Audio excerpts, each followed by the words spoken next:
एक माँ ने अपने 10 दिन के बच्चे को अपने आशना के साथ मिलकर 2.5 लाख के इवज फरोख्त कर दिया। अपने आशना के हाथ चढ़ी हुई थी, 10 दिन का था, उसका नाम भी नहीं रखा गया था।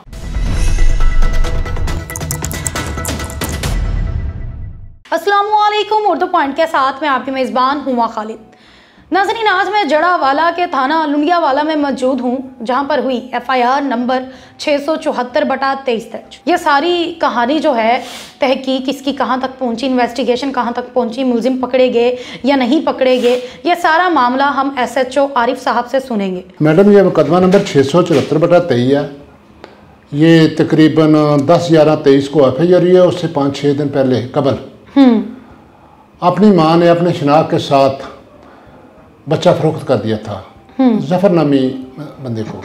जफ़र नामी बंदे को हमने अंदर 10 यौम अरेस्ट किया। अरेस्ट करके बच्चा बरामद करके तो फिर उसके लवाकिन के हवाले कर दिया। ये टोटल ओनली 10 दिन का था, जिस वक्त अभी तक उसका नाम भी नहीं रखा गया था। सर, इस केस में मुद्दई कौन बने?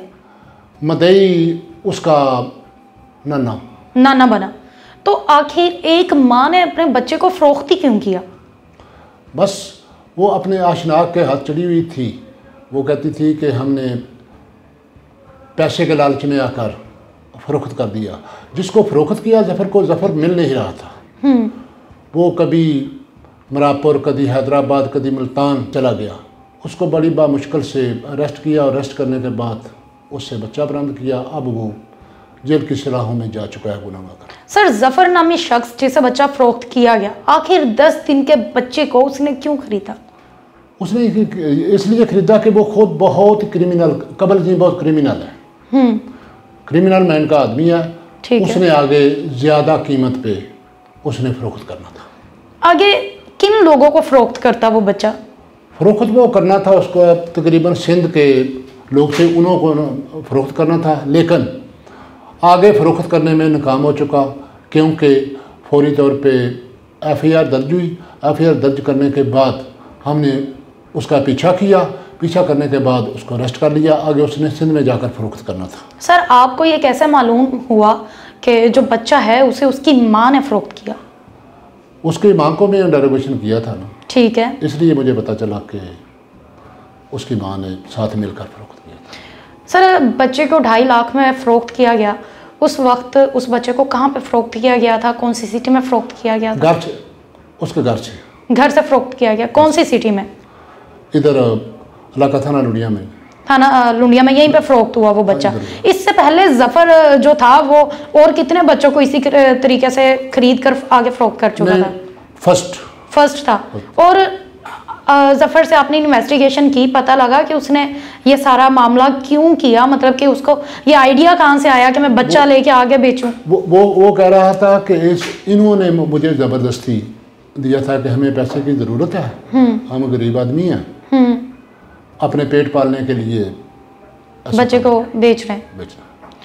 सर, आपने इन्वेस्टिगेशन में पता तो किया होगा कि आखिर वो बच्चों को आगे लोग खरीदने के बाद उन बच्चों के साथ क्या करते हैं? ये तो मासूम नन्ही कलियां, 10 दिन का बच्चा क्या ज़्यादा से ज़्यादा हो सकता है? जो आगे खरीदते हैं वो उसमें स्मगलिंग वगैरह करते हैं, और क्या उन्होंने करना है। बच्चों में स्मगलिंग करते हैं। हाँ। मुलजिम को पकड़ने के लिए आपको कितने दिन लगे? मुलजिम को पकड़ने के लिए तकरीबन 10-12 दिन, 14 दिन मुसलसल दिन रात हमारा शहीद ASI था और टीम बनाई थी। मैं उनकी सुपरविज़न कर रहा था। वो 10-15 दिन मुसलसल थाने से भी ऑर्डर आया। उसने आखिरकार उसको गिरफ्तार कर लिया। आपको उसको गिरफ्तार करने में कितनी मुश्किलात का सामना करना पड़ा? बहुत सारी मुश्किलात का सामना करना पड़ा। उसका मोबाइल नंबर लिया, मोबाइल नंबर के CDA हासिल की, उसकी B पार्टी तलाश की। B पार्टी तलाश करने के बाद उनके थ्रू हमने उसको अरेस्ट कर लिया। जिस खातून का वो बच्चा था, क्या उस खातून के इससे पहले भी कोई और बच्चे हैं या पहला ही बच्चा था? और नहीं है, ये पहला बच्चा, फर्स्ट बच्चा था। सर, वो जो बच्चे की वालदा हैं, उसको और उसके आशना को, उनको क्या सज़ा होगी? उनको भी कानून के मुताबिक सज़ा होगी।